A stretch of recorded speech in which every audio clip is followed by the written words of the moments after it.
Alrighty, so... Alright, so we'll go have a look at Jun. Yeah, so I mean, this car needs no introduction.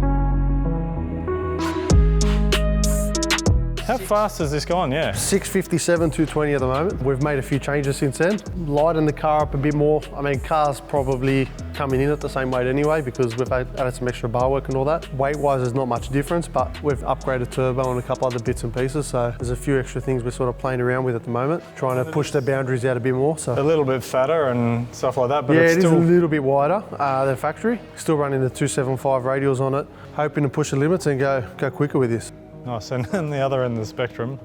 Yes, this is Drew's time attack car. So it does time attack sprints. Again, just got some extra splitter and body work done in that. It's pretty good. We're still sort of trying to get on top of the new era. But yeah, no, this is pretty serious car. It's got the Albin sequential transmission, old paddle shift, 2.8. It's got one of our race heads on it. I mean, we don't screw it up too much. It's got still a small turbo on it, but last time on Dyno, made about 530, I think it was. Okay. At about 20 pounds of boost. So it makes good power with, you know, not much boost in the scheme of things. It's pretty conservative, yeah. Yeah, I mean, the purpose of this car is just to do sort of laps. We're not sort of interested in going all out time attack sort of things. We just want to get the car out, mainly do sprints, rather than just focus on sort of time attack and doing that, you know, one event a year sort of thing. I mean, it's good. It's a good event, good exposure and that sort of stuff, but Drew wants to do a bit more with it than just that. So, I mean, it looks pretty tough with all the raw carbon on it. Yeah, so we're just playing with some different things on the aeros. You'll see there's temporary wing mounts and that sort of stuff, and then we'll get everything done out of carbon. Well, everything that's not in carbon, anyway. Nice, and I just noticed that's not the colour that I thought it was. No, but, it's devilish. It's just got some different guards on it at the moment. Yeah, wow. I mean, I'm feeling old knowing that I've watched this car at the track. I've got a bit of a soft spot for this thing. This was actually the first car I worked on back in 2001. So yeah, this car ran 8.7 at 154 back in 2004. So I mean, yeah, this car back in the day, I reckon I first watched this in like 2001, and that's probably when I met you, and you were just a young kid. Yeah, it would have been about that. Now you own Croydon, so yeah, tell me a little bit about the history and how that all happened. 2001, I'd done work experience for Jim, and then from there, obviously, I fell in love with it. I didn't even want to be a mechanic before that, to be honest. In 2003, I started full time. In between, obviously, I'd done school holidays, you know, weekends, just sort of I just wanted to be around it. So helping out where I can. I started full time 2003, and then, yeah, I mean, the rest is history now. What point did you end up becoming Croydon and taking over? Well, obviously Jim started focusing on the Dyno side of things. I guess there was a bit of an opportunity there to do something, and for me, I guess my heart was always with Croydon. I said all along, if I left the shop, I was out of the game, full stop. And I mean, it's obviously a pretty big, impressive place now. Where do you see the future of the business going? Because you've built it up to this level now. Man, we just want to keep stepping it up. We just want to keep raising the bar. Silverwater's a good size shop. Before we took over, Jim and I moved to Ryco, which is a bit smaller, and then we just sort of completely outgrew it again, which is, I guess it was hard to sort of do what we're trying to do in that shop, and we needed to upgrade. We wanted about 1,000 square metres, and then somehow ended up with this. So how big's this one? 1650s. We use all of it.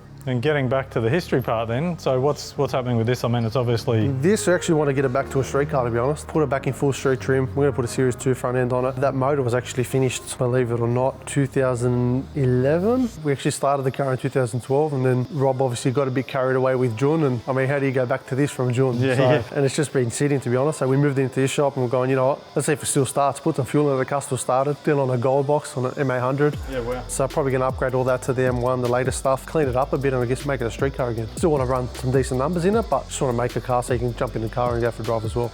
And obviously more cool stuff on the go over here. What's up here on the list? It's another 34 sprint car we're doing. So again, this thing does sprints, time attack sort of thing. So the owner just really wants to take it out and enjoy some of those events. One thing that I see Andrei Pavicevic's name there. Yeah, Andrei's actually had a steer of this. Yep. So he drove it at Bathurst. Yeah, I mean, hoping to get it out around time attack. So we've got a few things we're changing on the front end now. Going to V-mount the radiator and all that sort of stuff. Get some better cooling to the radiator. And I mean, now Andrei's probably been around Croydon as long as you have, hasn't he? Andrei, yeah. I couldn't actually tell you when he first came. I think actually in the early 90s, maybe even late 80s. He was racing the Swift back then, and then obviously moved to the Rexes and then went overseas. Yeah, he was very successful with the Swifts back then. I haven't seen that car before though. What's going on here? That car is actually a new one about to come out. It's been in the build for a while. Those tyres are pretty almost serious. as big as the ones on my Land Cruiser. Yeah, so that's the 275 Pro radials on the front of this. At the back, it's actually got a 315 Pro radial. It's obviously had the wide body kit all done. That's all custom. Everything has been done on this car. So CPC done all the fab work, water to air cooler, the tanks, all that sort of stuff. It's got one of our big 3.2s in it. Pretty much Jun set up on steroids. It's actually bigger than what Jun is. And so this is somebody else's car, not This Rob's? is someone else's car. So everything we learn off Jun, we've put into this, and obviously we've applied into this and tried making it better. So how's Rob feel about that? He's actually excited. Okay. So he's actually really excited. He hopes this car goes quicker than him. So for him, he's happy as long as it's sort of this competition and it's in the shop. For him, he's over the moon. Yeah, wow, it is a pretty fat car too, isn't it? Yeah, it's pretty serious. You don't really see how wide it is until you stand behind it or sort of front on, but yeah, it's a pretty serious car. And when are you hoping to run this thing? We started it last week, hoping to get it out around Jambos. If we can get it out of Jambo, we're pretty happy, and it's still full weight, so we're not actually going to take anything out of it yet until the car runs a decent number, and then we'll start getting a bit of weight out of the car and then see where we end up. Well, I can see it's still got back seat and everything. Oh man, it's got everything in it. Other than the carbon front seats, there's nothing else carbon on the car. Factory bar, factory guards, probably way heavier to be honest, with all the extra metal that's gone in it. All sort of subtle too, there's nothing, it's all black and... Yeah, no, he wanted everything black, can't do literally everything, but we've tried to do as much as we can. Factory boot, factory doors, all glass, pretty serious. I've seen videos of this. What's the go with Yes, this? this is one of the latest cars to join us. So this car come from America. It was actually a proven 6-second car, around a 690 something over there. So we've got it here. I mean, we've been playing around with the 35 since probably 2009. Most of our customers sort of tend toward keeping it more on the normal side of things. They haven't been really going crazy with them. We wanted to sort of get into that market and start racing them a bit. So this car's come up, and for the price the car come up, it was silly actually not to go this way rather than building one. You know what I mean? You can't build this car for what it costs. And I guess, you know, the 35 GDR scene in the States is just it's much bigger. off the wall. Much bigger. Yeah. And no doubt we're going to learn some stuff off it, but I mean, we're sort of going to race the car as it is for now. We're going to retune it, get all that sort of stuff sorted, and then once the car runs to its potential here, we're then pretty much going to strip the car down and go to town on it. So you have run it here already? We have run it here. Run a 7.3 196. The car's got a 6 in it as it is. We'll try run it into the 6s. Hopefully things go our way, and then after that we're going to redo a whole heap of things on it, and I mean really try to step it up a bit with it. It's a good car. It's like I said, it's proven.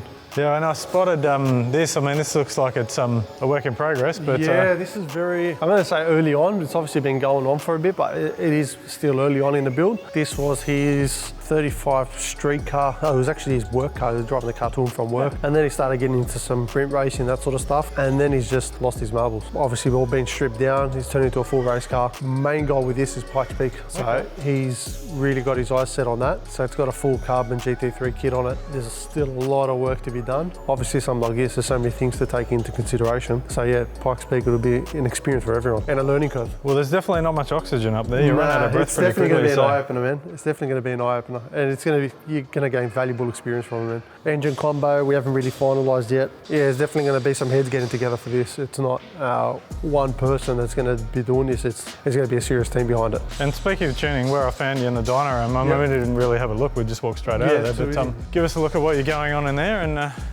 let's see if we can run something up. Yep, no worries.